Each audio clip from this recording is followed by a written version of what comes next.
Como habíamos anunciado, está con nosotros en la cabina de RFP el abogado Estefano Miranda, abogado defensor del ministro del Interior, Juan José Ibáñez, en el caso específico que ha dado lugar a un allanamiento del domicilio del ministro esta mañana. Es un caso que tiene que ver específicamente con la supuesta atribución de dinero obtenido de un policía detenido y condenado en Trujillo, de dinero para sobornar a jueces constitucionales. Se habla de $20.000, es un testigo que habría declarado eso, y esto ha dado lugar al allanamiento producido esta mañana. El abogado Miranda, tengo entendido que llegó ahí unos minutos después de que se iniciara el allanamiento. Esto ha dado lugar a una cierta molestia de su patrocinado, ¿no? Efectivamente, ¿no? Ministerio Público no esperó el plazo prudente para poder que el abogado se pueda constituir a su domicilio y que participe desde el inicio. Pero fuera de eso, mi cliente permitió que con el abogado de oficio se inicie esta diligencia. Esta vez sí fue un allanamiento que no se previno, que no esperaba su patrocinador, porque el anterior parece que fue bastante ventilado antes de que se produzca, lo cual le quita el carácter sorpresa y permite eventualmente que la persona allanada tome recaudos, es decir, esconda y retira cosas que no quiera que la Fiscalía conozca. Pero es poco habitual que te hagan un segundo allanamiento después de 13 días. ¿Qué elementos de convicción podría recabarse de un delito de tráfico de influencias en un segundo allanamiento? Pero es otro caso. Es una otro orden caso. judicial, ¿no? Es una orden judicial que la estamos cuestionando porque el juez la emite el 3 de marzo del 2025. No, ya me extrañaba que no hubieran recurrido a argumentos procedimentales, porque el señor Santibáñez es un campeón, si me permite decirlo, sin querer ofenderlo, que no me quede. Pero esta observación la hace la defensa, no la hace mi cliente. Sí. El 3 de marzo del 2025... La defensa es usted. Así es. Habla en nombre de su cliente. Así es, sinceros. así es. Bueno. Yo soy quien cuestiono esta resolución que es expedida el 3 de marzo con la resolución número 1 y el juez en la primera parte decisoria da 15 días. Esto significa que el vencimiento del plazo es el 18 de marzo. Que no se ha producido todavía, que yo sepa, ¿no? Hoy estamos 19 de marzo, por lo tanto, el plazo dado por el juez habría precluido. Adicional, el Código Procesal Penal señala que este tiene una vigencia y una duración. De no hacerse en ese plazo, queda sin efecto la medida restrictiva que habría expedido el juez. O sea, allá usted el pequeño punto procedimental para que todo se caiga al agua. Vamos a ver qué dice la sala, vamos a interponer el recurso impugnatorio correspondiente. Independientemente de ese argumento, ¿qué es lo que la Fiscalía ha podido buscar?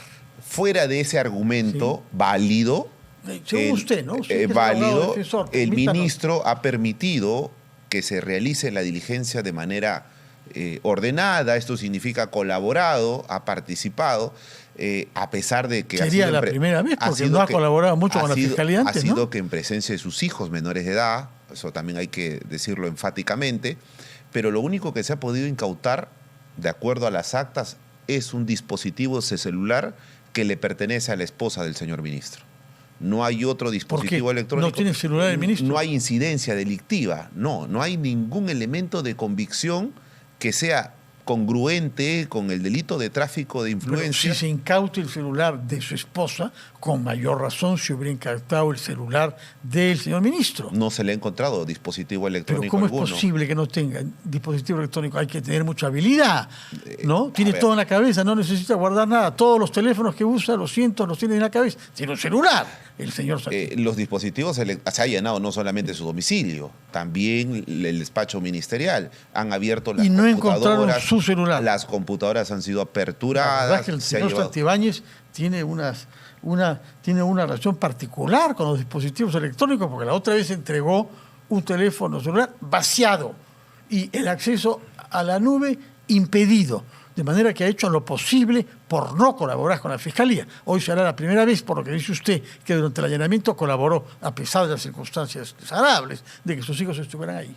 De todas formas, el bullying que están sufriendo sus menores hijos en sus centros educativos, producto de estos allanamientos, que no tienen un objeto, o sea, es cuestionable desde una perspectiva.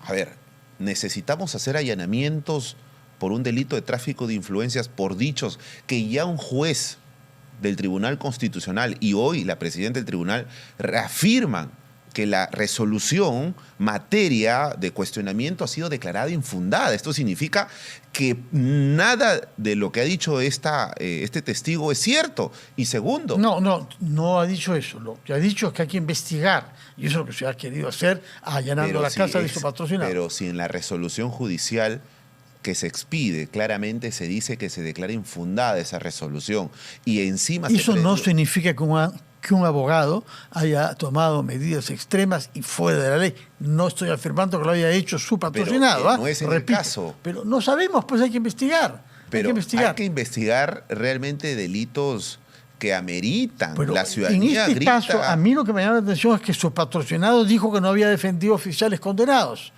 Y defendió al señor Sally Rosas, que es un condenado. Entonces, no tiene credibilidad. Ese es parte del problema. Pero eso es una parte ética. Estamos en no solamente un tema ética. penal. Una vez que uno miente sobre algo, disculpe, uno tiene derecho a desconfiar sobre todo. Por supuesto. Y cuando no entrega celulares. Por supuesto. ¿Por qué no entrega celulares? ¿Qué tiene que ocultar? Lo que pasa es que la persona tiene el derecho a la defensa, la presunción de inocencia. El señor de obstrucción a la justicia. Eso no es el que debe dar el ejemplo, que es el ministro del Interior, lo que da es el ejemplo de la astucia para sustraerse a la investigación fiscal. Esa es su apreciación de usted. Sí, es cierto. Pero no es conforme señala la Corte Suprema y el Tribunal Constitucional. Un ser humano, y Juan José Santibáñez no deja de ser humano, un ciudadano, ejerce derechos constitucionales. Y es por eso que se está sometiendo a estos procesos judiciales, pero que sean objetivos, que sean proporcionales, no medidas restrictivas como allanamientos posteriores. Allanamientos de allanamientos. Si bien es cierto, son casos distintos, pero ¿qué factor sorpresa puede tener un allanamiento si ha sido hecho después de 13 días? El delito que se investiga, tráfico de influencias, ¿qué deseamos encontrar en un domicilio? ¿Realmente? Un celular, por ejemplo. Sí, pero... Normalmente, creo que el 99% de los ciudadanos duermen junto a su celular. El celular contiene su información, el contacto con su gente. Perfectamente, eso es, como le vuelvo a decir, es su materia de dicho de usted. Pero no todos los seres humanos tienen las mismas condiciones. Entonces, ¿qué hace el señor durante la noche con su celular? ¿Lo esconde dónde? No es que lo esconda, no lo tenía en sus pertenencias. No duerme con el celular en su casa. Esa situación tendría que responderle al propio ministro. Yo soy su abogado para ver su tema jurídico. Sí, pero se sonríe. Quiere decir que reconoce que hay una astucia en la respuesta, porque no es la primera vez que el señor Santibáñez da muestras de habilidades y argumentos para no entregar documentación a la Fiscalía y ni siquiera permitir que se autentifique su voz. Eso no es su caso, ya lo sé, pero usted sabe, y eso va marcando la impresión sobre el personaje. Pero conocer sus derechos fundamentales no significa siempre obstruir o evadir o tener habilidades. Me parece que el señor ministro está siendo atacado, en este caso puntualmente, y lo destaco. Que él ejerza su derecho a proteger su intimidad personal, su vínculo familiar, me parece que para eso no se buscaba el celular. No. A ver, eso es lo que usted argumenta, pero ya se ha dicho que la Fiscalía traslada situaciones y diligencias que se realizan a través de los medios de televisión. Hoy se sabe, por ejemplo, en qué colegio estudian sus menores hijos y que son materia de bullying y que los vamos a cuestionar. No me parece idóneo que una menor de 6 años se constituya a su colegio y le tengan que revisar la mochila, le tengan que revisar una lonchera. Póngase usted también en la condición de ser humano. Todo lo que afecta a los niños, yo lo repruebo firmemente, por eso mismo, convencerme. Que una menor de 6 años podría trasladar en un delito de tráfico de influencias. Por favor, dejemos un ratito de mirar al ministro del Interior, pero también hay que mirarlo como ser humano. Y él tiene derechos fundamentales. Y es por eso que hoy hemos dejado todas esas consideraciones. Eso hubiera debido pensar él cuando junto a la ministra se pusieron a hablar delante de los niños el lunes en la inauguración del año escolar sobre pena de muerte y atacar a los políticos y a los periodistas que creamos imágenes.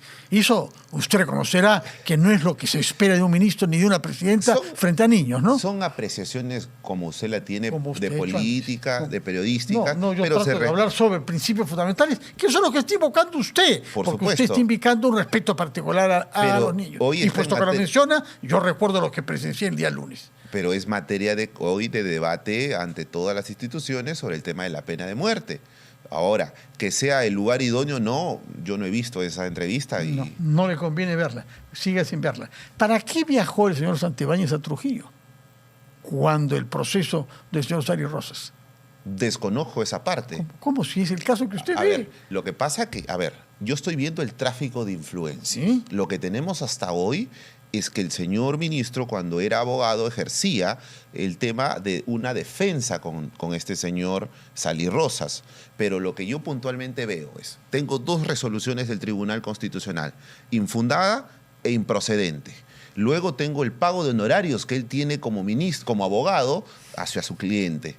No hay otra materia de cuestionamiento. O sea, si viaja a Trujillo o no, ¿cuál es lo relevante dentro de la investigación? Queremos saber si se reunió con el señor detenido, condenado, qué tipo de gestión hizo. Porque a mí lo que me llamó la atención es que él afirmó que él no ha defendido a los policías condenados. Ya. O sea, usted va siempre y por eso veo le pregunto, que resalta que el cuestionamiento que él nunca defendió... Le pregunto, quiero saber si dijo una mentira o no a propósito de eso. Sucede que, él como abogado y todos los abogados tenemos que ir a visitar a nuestros clientes a los centros penitenciarios. Espero que lo hagan cuando me denuncien a mí por difamación. No sé si lo contestaría usted. A propósito de denuncias, se dice que usted ha sido abogado también del coronel Harvey Claro que sí. Y Colchado. ¿No hay incompatibilidad entre haber sido defensor de Harvey Colchado, que dice lo que dice sobre el señor Santibáñez, que está protegiendo, por ejemplo, a Cerrón? Usted debe conocer detalles de lo que piensa el señor Colchado, detalles de lo que piensa el señor Colchado respecto del señor Santisteban.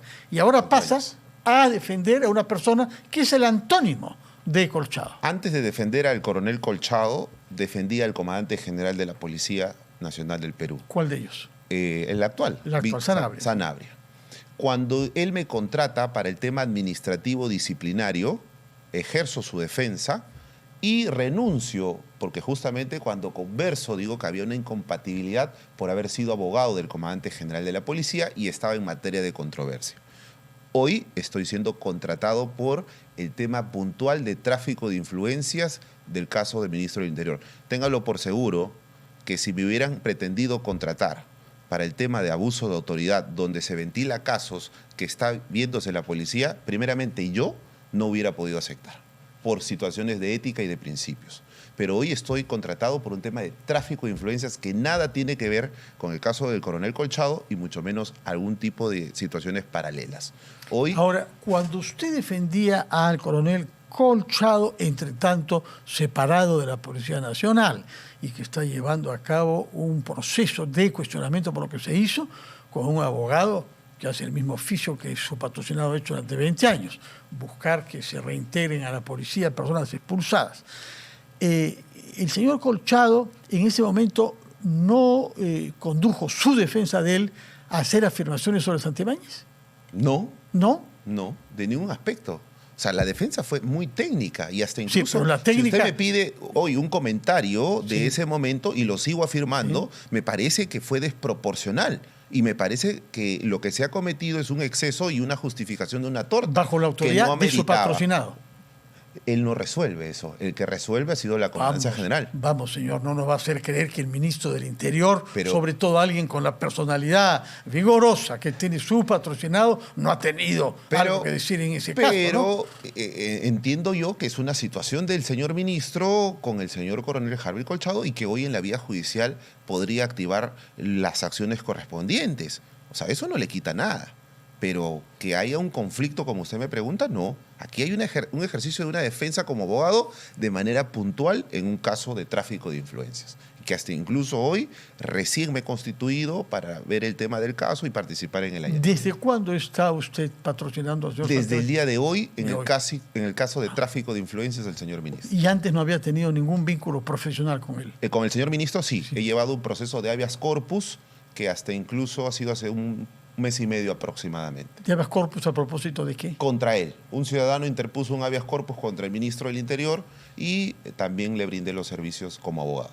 ¿Cuánto tiempo cree que el señor Santibáñez tiene que dedicar a todos los casos que ve con usted y otros abogados? Me parece que para eso estamos los abogados. Sí. Recopilamos y mejoramos la estrategia y ya sus temas puntuales de conversar con ellos son breves porque estos casos, como lo vuelvo a afirmar, son concretos. Existen resoluciones judiciales que realmente ¿Van coherente con esta hipótesis de la fiscal? No. Han salido los propios ponentes del Tribunal Constitucional y hoy la presidenta del Tribunal Constitucional, porque la entrevista de hoy me sirve como una situación que ha confirmado lo que esta defensa señala. Todo el mundo sabía que era decisión, pero eso no significa que no hayan habido abogados que han tratado de que se vote en sentido contrario. Pero Tampoco entonces saquen más conclusiones que las que la realidad permite. Pero tampoco hablaríamos de tráfico de influencias, hablaríamos de un tráfico de influencias simulado, que ya la Corte Suprema así lo ha establecido en el 2015. Simulado no, fracasado. Y aún los mejores abogados fracasan. No veo por qué el suyo podría no fracasar. Lo que pasa es que hay un precedente de la Corte Suprema de un caso similar, que es del caso Aurelio Pastor, que es de un tráfico de influencia simulado. Lo pueden revisar, el ponente era el juez supremo Neira, que señala claramente sobre estos temas puntuales del ejercicio de la abogacía, cuáles son esos límites. Entonces, en el peor de los casos de que esta hipótesis fiscal o esta tesis fiscal sea fructífera, pues existe el principio de mínima intervención y lo que señala claramente esta casación. Usted nos ha dicho que le ha parecido desproporcionada la decisión tomada por la Policía Nacional, bajo la autoridad del ministro del Interior, seamos claros, que separó al señor Corchado, que para muchos era de las personas más cualificadas en el terreno y por su formación, incluso en los Estados Unidos, con la policía de inteligencia más eficaz del mundo. ¿Usted le parece desproporcionado por lo que he escuchado? ¿Pero le parece ilegal también? ¿Perdón? ¿Pero también le parece ilegal? No, es que si hablaríamos de ilegal es que no está amparado en la norma. Y en la norma existe un proceso de renovación de cuadros que deja la discrecionalidad del Ministerio del Interior y de la... desproporcionado? Por la imposición de la infracción de rigor que le imponen por una torta. Ese caso puntual que yo he defendido, que yo tengo conocimiento. A mí me parece totalmente desproporcional que a él lo hayan sancionado con rigor. No ameritaba, no cumplía el principio de tipicidad en esa infracción. De él haber subido un estado de WhatsApp una torta, no ameritaba que lo sancionen con rigor. Porque ese rigor sirve después para motivar el pase al registro por renovación de cuadros. Y eso el Tribunal Constitucional en el proceso competencial del 2020 claramente deja sus precedentes y dice que la única institución facultada para esto es la Policía Nacional del Perú. ¿Cuándo sabremos qué resultados ha tenido el allanamiento que se practicó esta mañana en el domicilio del ministro Santibáñez? Los resultados ya están. Lo único que se han incautado... Habrá un documento y una información y alguna conclusión de lo hallado, ¿no? Pero por eso yo le estoy adelantando de lo que se ha hallado en una diligencia de allanamiento y de cerraje. Existe un dispositivo electrónico, que es un celular que le pertenece a su señora esposa, que ha sido incautado a pesar de señalar en el momento del allanamiento que le pertenece a ella, y en la resolución judicial dice claramente que de los bienes que le pertenezcan a Juan José Santibáñez o en lo que se encuentra en el inmueble. Segundo, han encontrado una llave perteneciente al estudio jurídico Santibáñez cuando él trabajaba en el estudio jurídico. Y el tercero es un manuscrito donde dice el nombre de un efectivo policial. Esos tres son las únicas muestras que se han incautado en el acta. Hay una cosa que me llamó la atención a mí, que el señor Santibáñez dijo esta mañana cuando salió de su domicilio antes de ir al Consejo de Ministros. Dijo que esto era un show. ¿A usted le parece correcto que un abogado y un ministro se exprese de esa manera sobre una diligencia fiscal? Es cierto que la presidenta hizo peor cuando habló sobre carpetas de circo, pero no es por el mal ejemplo que dio la presidenta que su patrocinado ha debido hablar de show, ¿no? Voy a alejar al responderte sobre el tema jurídico, pero si hablamos dentro de una realidad, lo que ha hecho el Ministerio Público hoy es un show. ¿No será usted el que le ha recomendado usar esa palabra? ¿Por qué? Señor periodista, ¿por qué?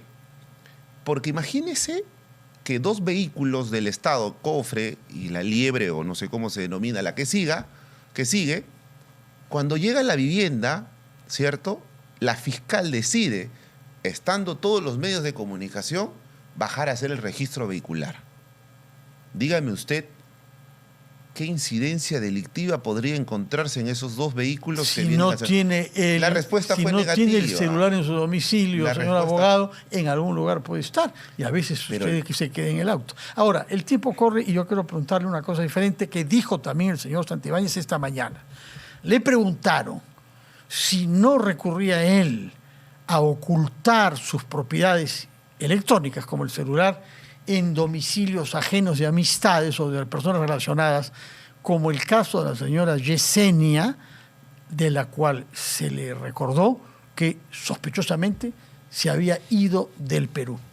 Y el señor Santibáñez dijo que no sabía, que había viajado, que se estaba enterando en ese momento. El tema aparece en los diarios desde hace varios días. Es difícil de imaginar que no supiera que una persona que él conoce, a la que se había venido atribuyendo que su domicilio era utilizado para que su celular y otros objetos que él quería esconder estuvieran, en lo que se le atribuya, no estoy diciéndolo yo, ya. ¿Cómo puede ser que no supiera que esta señora se ha marchado del país? Él, el ministro del Interior, quizá por eso también no ha sido capaz de detener al señor Cerrón, porque si no está enterado sobre lo que la señora Yesenia hace, mucho menos estará sobre las astucias de Cerrón. Es que son temas particulares, pero le respondo con dos temas muy puntuales. El primer allanamiento se hace de cerraje también al domicilio de esta señorita, sí, y no solo a su domicilio, sino al departamento donde ella vivía. ¿Existe incidencia delictiva?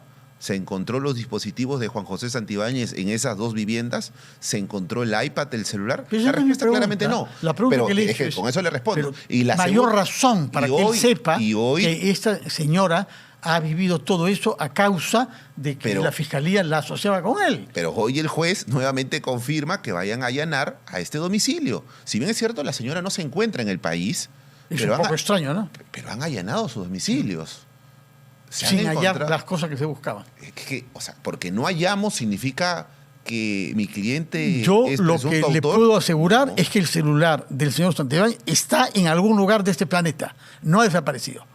Y queremos saber dónde, y queremos que la Fiscalía haga su trabajo, como con todo el mundo, porque el celular hoy es una fuente de información capital para toda persona investigada. Pero ya lo ha ofrecido. ¿Lo ha ofrecido? Eso sí que es una ofrecido novedad, pero ¿por qué me reserva para defender una tal sorpresa? No, lo que pasa, el señor Santibáñez, que ni siquiera quiere que se autentifique su voz, ¿ha ofrecido su celular? Ha ofrecido un dispositivo celular en una carpeta, lo ha ofrecido. Que usted... Bueno, lo felicito, dígale de mi parte que estamos muy orgullosos que dé un ejemplo así después de haber dado a la Fiscalía un celular vacío. Creo que lejos de las apreciaciones, todo ser humano tiene derecho a la presunción de inocencia y de derechos fundamentales. No pongo en duda eso, y para eso está usted. Y para garantizar esos derechos y segundo, y por eso lo hemos invitado. Priorizamos el interés superior del niño, creo que hoy debemos velar también por esos derechos. El señor Santibáñez y su familia no dejan de tener derechos fundamentales. Nadie pone en duda, y lejos de mí. Creo que la Fiscalía realmente, como lo dijo la presidenta del Tribunal Constitucional, donde se le necesita, donde realmente y coloquialmente se habla, las papas queman, hay una ausencia clara de la Fiscalía. Bueno, no aproveche usted a partir de lo dicho para sacar conclusiones generales. Hay que ser súper claros con lo que estamos viviendo. Desacreditar y eso que se detuvo de usar. ¿Cómo que no le conviene desacreditar a la Fiscalía? Es lo que hace sistemáticamente el señor. Tanto es así que ha presentado una denuncia contra el fiscal de la Nación. Él, que es un justiciable, investigado. Pero ¿a cuántas personas libera el Ministerio Público? ¿A cuántas personas no requiere? ¿Y a cuántos prófugos de la justicia no detiene el señor Santibáñez? Puesto que me pregunto. Pero Juan José no es la persona encargada de ubicar a estos delincuentes. Bueno, lamentablemente el tiempo ha llegado a su fin, señor Estefano Miranda, abogado defensor, con mucho tesón y mucha convicción, aparentemente, del ministro del Interior, Juan José Santibáñez, para el caso específico que ha dado lugar al allanamiento de hoy. Muchas gracias por su presencia y muy buenas noches. Muy buenas noches, gracias. Vamos a hacer una pausa, después de la cual recibiremos al congresista José Cueto, almirante retirado de la Marina de Guerra y miembro de la bancada Honor y Democracia.